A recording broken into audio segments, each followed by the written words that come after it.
Je m'appelle Berthe de Joux. Vous pensez connaître mon histoire. Préparez-vous à être surpris. Voici la véritable, révélée aujourd'hui par Edo. Je ne suis pas qu'un nom gravé dans les pierres froides du château. J'ai eu un cœur qui battait, des rêves qui brûlaient, et un destin que l'on a transformé en fable pour apaiser les consciences. On raconte que j'étais l'épouse du seigneur Amaury, partie seule dans les couloirs glacés lorsque mon mari partit en croisade.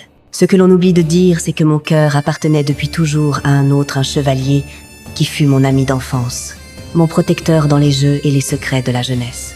Quand il revint blessé, porteur de la nouvelle de la mort supposée d'Amaury, ce n'est pas la solitude qui m'ouvrit les bras, c'était l'amour que je lui portais depuis toujours. Ce soir-là, nous ne pensions ni au péché, ni aux murmures des couloirs. Nous pensions que la vie nous avait enfin réunis. Mais le destin a le goût du fer et du sang. Amaury rentra plus tôt que prévu. Il vit. Il comprit. Et ce que les légendes disent à demi-mot est vrai. Mon premier fils ne fut pas son héritier. Il était l'enfant du chevalier. Alors la vengeance tomba comme un hiver sans fin.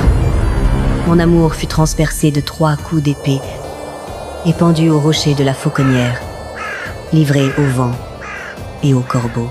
Moi, on m'enferma dans un cachot si étroit que je ne pouvais ni me tenir debout ni m'allonger. Par la seule ouverture, je devais contempler le corps de celui que j'aimais, jour après jour, jusqu'à ce qu'il ne reste de lui que des os blanchis. On a dit que mes larmes ont donné naissance à la source bleue, là-bas, au pied des montagnes. C'est peu être vrai. Mais sachez-le, la véritable histoire n'est pas celle d'une dame coupable punie par son mari. C'est celle d'un amour brisé par la jalousie et le pouvoir. Et puis, les années passèrent. Après la mort de mon tortionnaire Amaury,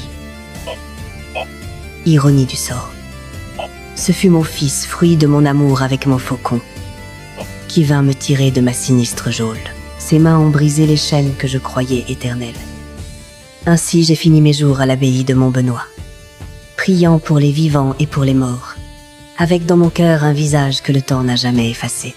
Et si vous tendez l'oreille, les nuits de vent, vous m'entendrez encore murmurer son nom.